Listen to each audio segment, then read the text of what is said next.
Today, we're exploring curiosity reciprocity, the phenomenon where genuine curiosity toward another's perspective increases the likelihood that curiosity is returned, how it transforms conflict into connection, and why understanding this dynamic could revolutionize how you handle disagreement. By the end of this episode, you'll recognize the microsignals that either escalate or de-escalate conversations and know how to shift interactions from defensive loops into mutual exploration. So let's dive right in.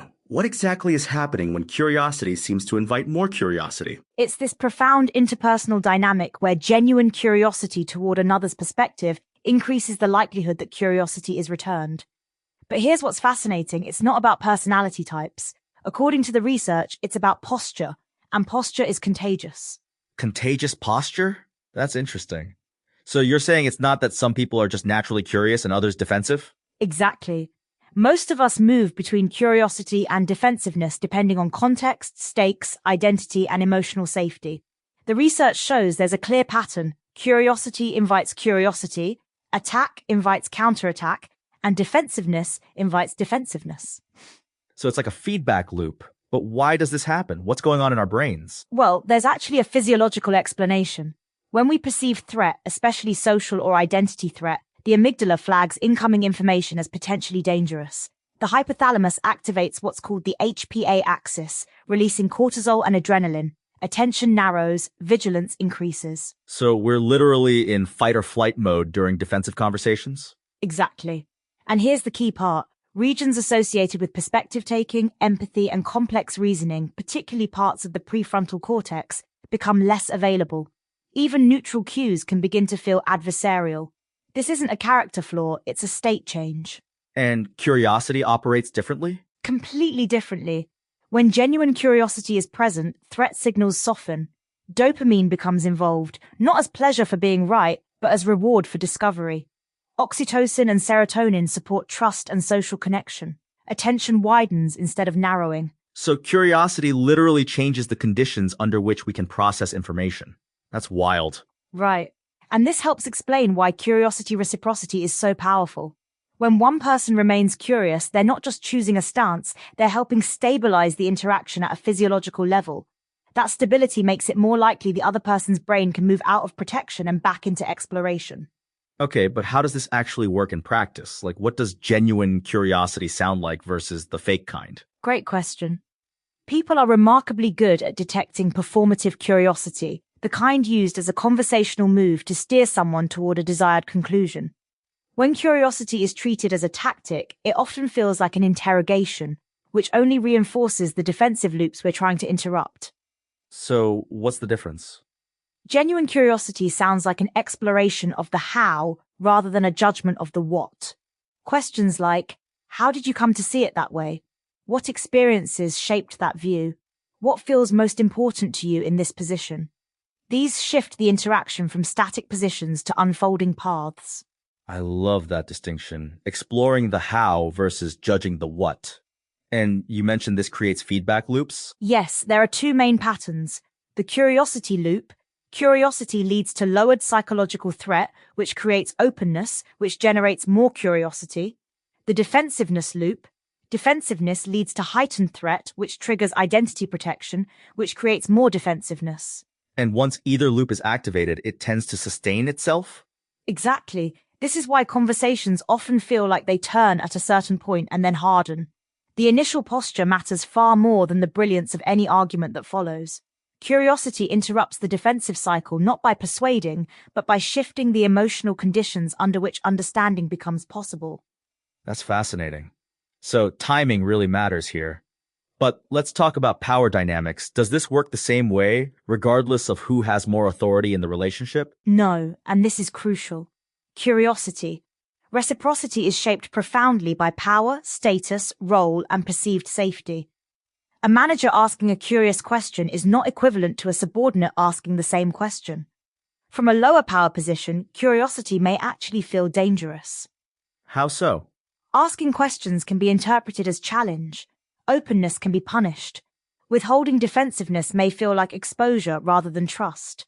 In these contexts, defensiveness isn't a failure of character, it's often an adaptive response to risk.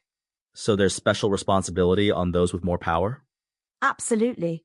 In asymmetric systems, reciprocity doesn't begin with mutual risk. It begins with risk absorbed by those who can afford it.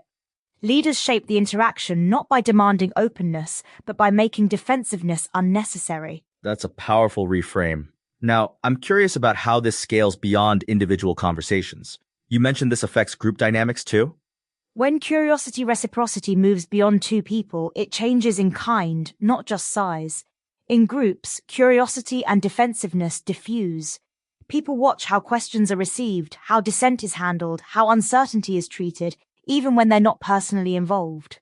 So it becomes a shared expectation about what's safe to do?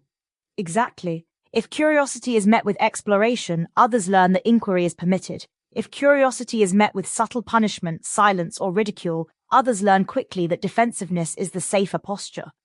These lessons are absorbed long before any explicit rules are stated. And this explains why some teams feel psychologically safe while others don't? Right. Leaders function as the thermostat for a team's emotional climate. Their choice of posture during friction dictates the group's collective intelligence. When a leader responds to a dissenting view with genuine curiosity rather than correction, they model a way of being that signals psychological safety. I want to dig into a specific example. There's this classroom story in the research that really illustrates this. Can you walk us through it? Yes, this is brilliant. On the first day of teaching fifth grade history, the teacher posed a simple question: who discovered America? The answer came back in unison: Christopher Columbus. Rather than correcting the response, the teacher asked a different kind of question. What kind of question? One student at a time, the teacher asked whether they agreed, then turned to the student who had answered most confidently and asked how they knew. The answer was simple, our teacher last year told us. So the teacher asked, how did they know? So tracing the source of knowledge without challenging it directly. Exactly. Another explanation followed. It was in our history book. How did the author know? Then, my father told me. The teacher accepted each answer as it came without challenging anyone, simply staying with the inquiry, gently, one layer at a time. And what emerged? Not defensiveness, but curiosity. From there, the teacher invited the class to explore history from three different perspectives: that of the Aztecs, the Incas, and the conquistadors. The goal wasn't to replace one correct story with another, but to notice how perspective shapes understanding. So a fixed answer gave way to inquiry. And this happened on the first day? That timing mattered enormously.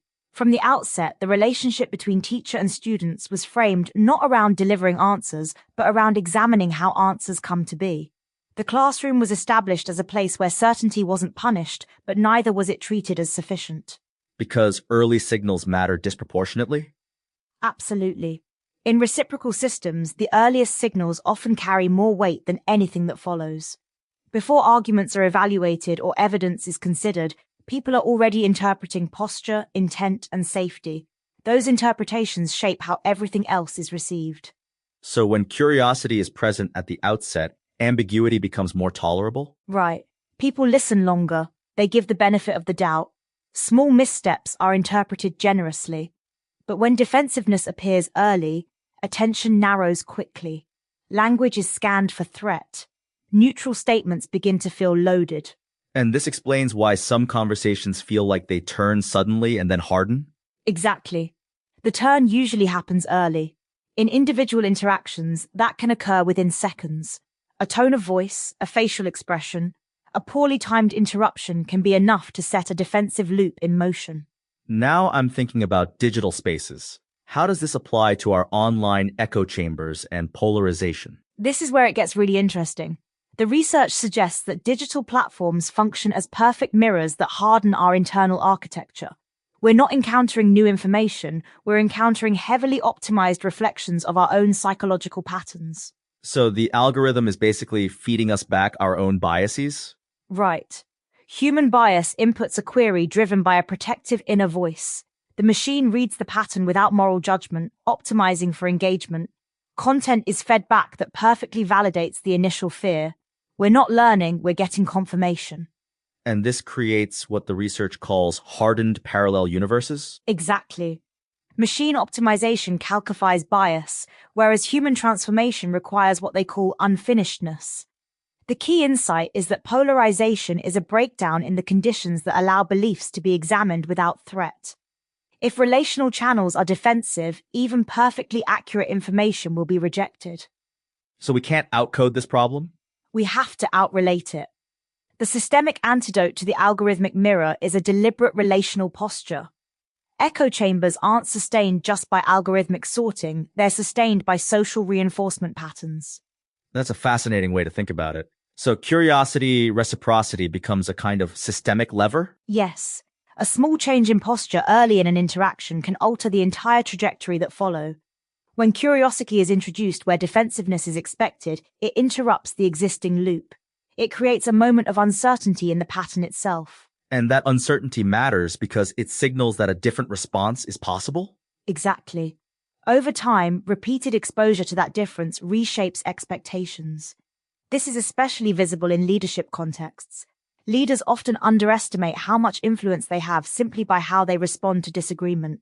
Can you give an example of what that looks like? A single curious response to dissent can do more to shift a culture than a dozen statements about openness. Conversely, a single defensive reaction can undo months of trust. The lever works because people aren't waiting for policy changes, they're watching for cues. So it's not about controlling outcomes, it's about shaping conditions? Right. Curiosity, reciprocity doesn't guarantee agreement. It doesn't resolve deep value differences. What it does is keep systems from collapsing into rigidity. By shifting interaction patterns, it preserves the possibility of learning, adaptation, and repair. There's something beautiful about that. It doesn't force change, it makes change possible. And here's what's really profound. This extends across time. In repeated relationships, each interaction leaves what the research calls relational memory. Curiosity leaves behind a sense of safety. Defensiveness leaves behind a sense of threat. So over time, curiosity and defensiveness stop being momentary reactions and start shaping the relationship itself? Exactly. When curiosity is reciprocated consistently, differences become expected rather than threatening. Disagreement becomes informative rather than personal. Exploration becomes safer than defense. Even conflict strengthens the relationship. Whereas the opposite cycle makes even neutral questions feel loaded? Right. People start arguing with the past instead of the present. These cycles don't resolve themselves through better arguments, they persist because they're self-reinforcing. This is why how differences are engaged matters more than which differences exist. So when you step back from all this, what does curiosity reciprocity really offer us? It's not promising we'll all agree or that conflict will disappear. It offers something both simpler and more consequential. It shifts the quality of engagement itself.